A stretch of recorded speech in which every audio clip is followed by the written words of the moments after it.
என் புருஷனை யாரோ வெட்டி கொன்னுட்டாங்க சார். இப்படித்தான் அந்த தகவல் புதுச்சேரி ரெட்டியார்பாளையம் காவல் நிலையத்துக்கு வந்து சேர்ந்திருக்கிறது. உடனே போலீசார் சம்பவ இடத்துக்கு விரைந்து சென்றிருக்கிறார்கள். கண்ணீரோடு ஒரு குடும்பமே அங்கு கதறிக் கொண்டிருந்தது. கணவனை பறிகொடுத்த மனைவியும் தந்தையை இழந்த பிள்ளைகளும் கண்ணீராய் கரைந்து கொண்டிருந்தனர். சம்பவ இடத்தில் இருந்த உறவினர்கள், போலீஸ்காரர்கள் என பார்ப்பவர்களிடம் எல்லாம் தங்களுக்கு நேர்ந்த பயங்கரத்துக்கு நீதி கிடைக்க வேண்டும் என அங்கலாய்த்தனர். வெட்டி கொல்லப்பட்டவர் துரை, 47 வயதாகிறது.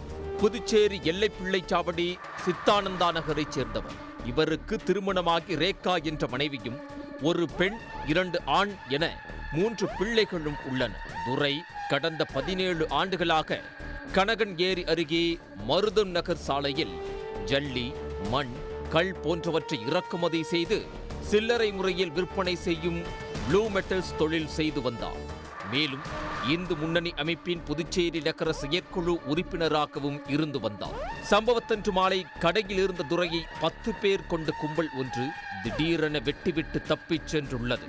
இரத்த வெள்ளத்தில் சரிந்த துரை சம்பவ இடத்திலேயே துடிதுடித்து இறந்து போனார்.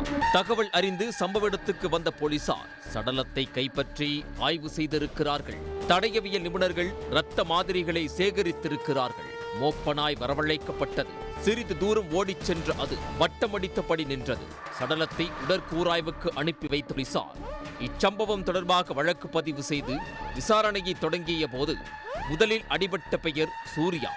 இவர் வேறு யாருமில்லை, ரேகாவின் தம்பி, அதாவது துரையின் மைத்துனர். உடனே போலீசார் சூர்யாவிடம் விசாரணை நடத்த அவரை தேடி இருக்கிறார்கள். அவர் தலைமறைவாக இருப்பது தெரிய வந்துள்ளது.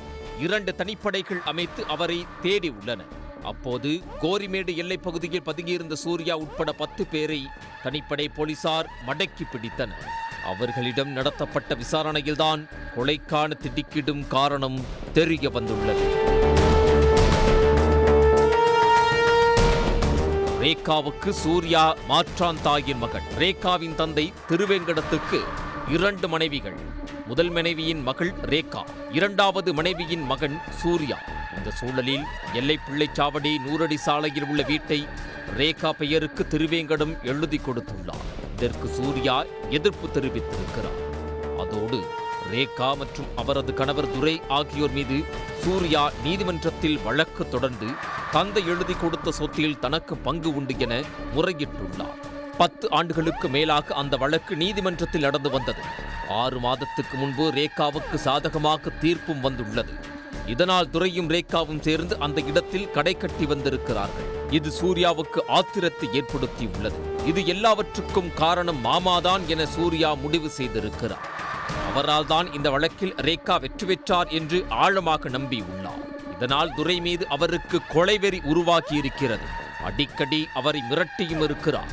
ஒரு கட்டத்தில் சூர்யாவுக்குள் இருந்த வெறுப்பு பகையாகி துரையை ஒரேடியாக தீர்த்து கட்ட ஸ்கெட்ச் போட்டிருக்கிறார். சம்பவத்தன்று தனது நண்பர்களோடு மது குடித்த சூர்யா துரை கடைக்கு சென்றபோது அவரை பின்தொடர்ந்து சென்று வெட்டி கொன்றிருப்பது விசாரணையில் தெரிய வந்துள்ளது. இச்சம்பவம் தொடர்பாக சூர்யா உட்பட 10 பேரை கைது செய்த போலீசார் அவர்களிடம் விசாரணை நடத்தி வருகின்றனர். உடனுக்குடன் செய்திகளை தெரிந்து கொள்ள சன் நியூஸ் பெல் ஐகானை கிளிக் பண்ணுங்க.